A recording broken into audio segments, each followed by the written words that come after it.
In this lesson, we will see how to make the life of your customers simpler by letting them find the information and assistance they need quickly and easily. It's worthless to create an effective customer service which you will hide away later in some part of the web page, a part that nobody can ever find or access.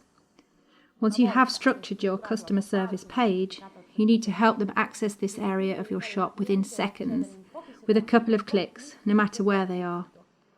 Users generally try to enter the customer service area via the main navigation menu or via the link that is always inserted in the header at the top of the page, as well as through a link inserted at the footer of the page. Zalando, for example, in their main menu, they show the categories of all products they have in their store, and no way to enter the customer service area. But they do have a link in the header of the page, and that clearly shows the area that's dedicated to help and contact. This link is present at the same place on all pages, and this way, when you enter the sales page, for example, you will still see the same links.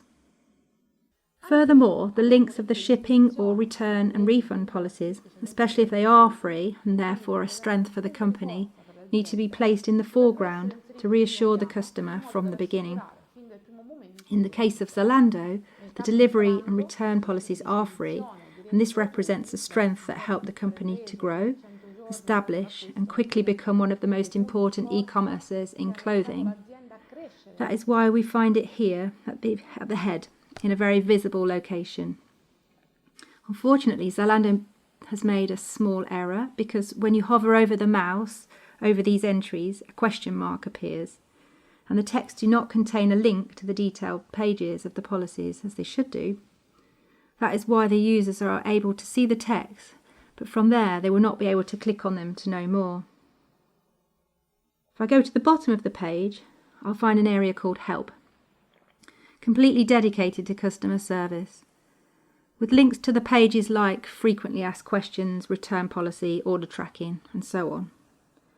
Therefore, on Zalando, whatever page the customer might be on, he will have access to the customer service area from either the top or bottom of the web page. We will see another positive example on the web page of IKEA. In the header, on this black section, we find the links to delivery policy and return policy, so customers can access the most important policies directly from this area. IKEA also shows a column completely dedicated to customer service on the bottom of the page, which includes links to pages like frequently asked questions, returns, contact, and the page that lets customers find and track their orders. The first thing you need to do is to create a page called Customer Service, where you'll be able to collect all the useful information for your customer. We'll see how to do this in another lesson. This page will be inserted in the header and the bottom part of the website, because that is where the customer will look. This way the customer is able to have access to customer services from whatever page he is on. To tag the customer services page, it is preferable to use words like customer service or customer support, instead of terms like information or help, because the customer often associates these terms to technical assistance and will therefore be connected to support related to the general use of the page, instead of, for example, customer support related to pre-sales questions. In addition to this general term, consider whether it's appropriate to insert direct links to some internal customer service issues or to specific policies. Take into consideration the priorities of the company, if there are policies that need to be assessed, such as Zalando, and also what are the most common doubts or needs of your customers. Anyhow, you do not have to limit yourself to a header and a footer to store the information about customer services related policies. Your customers will also expect to find the links to the refund and return policies during the checkout process, or encounter a link to the shipping costs and methods when the customer needs to fill out his address, and when you ask him which shipping method he wants to use. These are not irrational expectations. On the contrary, you need to have the answer ready where a question might crop up, in a way that your customer doesn't have to be interrupted in his buying process for a doubt that needs to be resolved at the last minute. For example, you can also include the refund and return policies in the product page, as is the case with ASOS.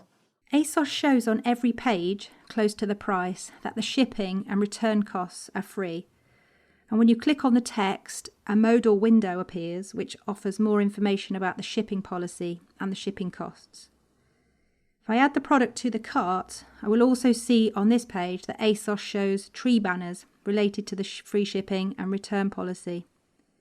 If I click on Easy Returns, a new window will open in the browser where you can read all the policy details. In this way, by inserting the links to the refund and shipping policies in the cart page, the customer will be able to find them and read them without searching the whole website and without leaving the cart page, without interrupting the buying process. On the product details page, AliExpress give you a 360-degree view of all the information a user might need before the purchase of a product.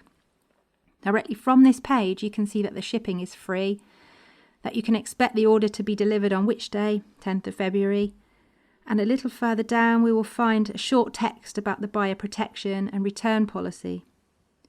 If we go even further down, we will find a lot of information that might help the user to consciously buy this product. For example, this design explains in detail how to take measurements to understand which size will fit best.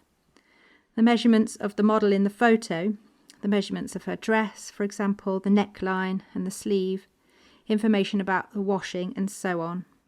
Let's go to the Burberry website, to the shop page of this trench coat, one of the brand's most iconic piece of clothing.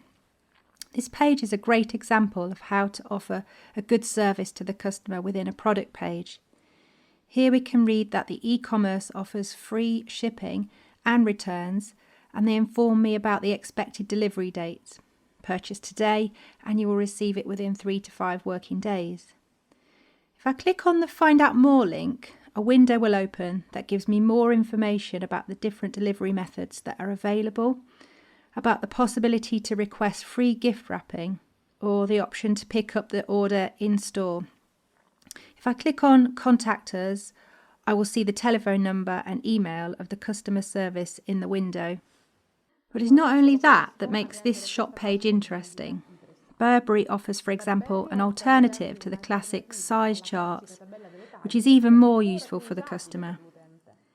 In fact, if I click on the link Find My Size, I do not have to search for the perfect size for me or add loads of measurements.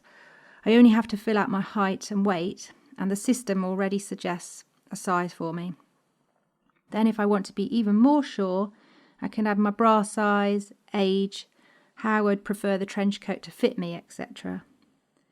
In the end, the site will give me an even more precise result about the recommended size based on previous purchases made by customers with the same preferences that I just gave in, and I will see a button that allows me to add the coat now to the shopping bag. We'll now close the size chart and continue studying the product page. Here we can find lots of information about the product, for example the coat's length, the measurements, the buttons, the recommended way to wash it, in this case dry cleaning. If I click on the photos, a gallery will open that shows me the trench coat from different angles and lets me enlarge the photo to see every detail even better. Finally, here at the bottom of the page, I will see again information regarding shipping and delivery times, the possibility to choose to collect the product in store, and the option to request free gift wrapping. Now I'll try to add the trench coat to the shopping bag so that we can see the shopping bag page of Burberry. And as you can see, it's designed in a really positive and useful way for the customer. On the right, I see this banner that invites me to open the chat if I need help with the order I'm about to place. And if I click on here, the chat window will open on the bottom right side. Next, I'll find information about shipping and returns. And if I want to know more about either of those, there's a pop-up available. And when I click here, it will show me all the details of the policy. What is really interesting about this website is that, as you already noticed, the customer never leaves the product page or the shopping bag page. to get more information about the payment methods, shipping, or the return policy. In a lot of other websites, if the customer wishes to consult the size chart, he leaves the page. Or if you need help during the buying process, you leave the page to search for customer service or the contact details page of the company. The Burberry website is not like that, because all the information is captured in modal windows, and therefore the customer can consult this information from the same page that they're on. If you provide more information for the customer during the buying process, you can reduce, 1, first of all, the percentage of abandoned carts, because those customers, for example, will not have to leave the buying process, the purchase, to go and look for a page that explains how to return the product. 2, you can reduce the return and refund requests for an incorrect size, for example, by providing as much information as possible about the sizes and helping your customers choose the one that fits best with their physique. Or by providing more photos of the product from different angles so the customer knows exactly what he is buying, and he will not need to require return because the buttons have a different colour that was shown on the photo. And third, finally, to reduce negative comments that may occur as a consequence of, for example, a ruined product due to the wrong way of cleaning it. And the Burberry customer knows, even before they buy it, that the trench coat needs to be dry cleaned at the dry cleaners. And if you clean it another way, you cannot really complain to the company, telling them that it did not inform you about it, because they did. We've reached the end of the lesson, so please remember then to insert the link to your customer service in the header and footer of the page. This is just the tip of the iceberg, because as you have seen, good customer service needs to be accessible on every web page, wherever the doubt or need may come from. I will see you in the next lesson.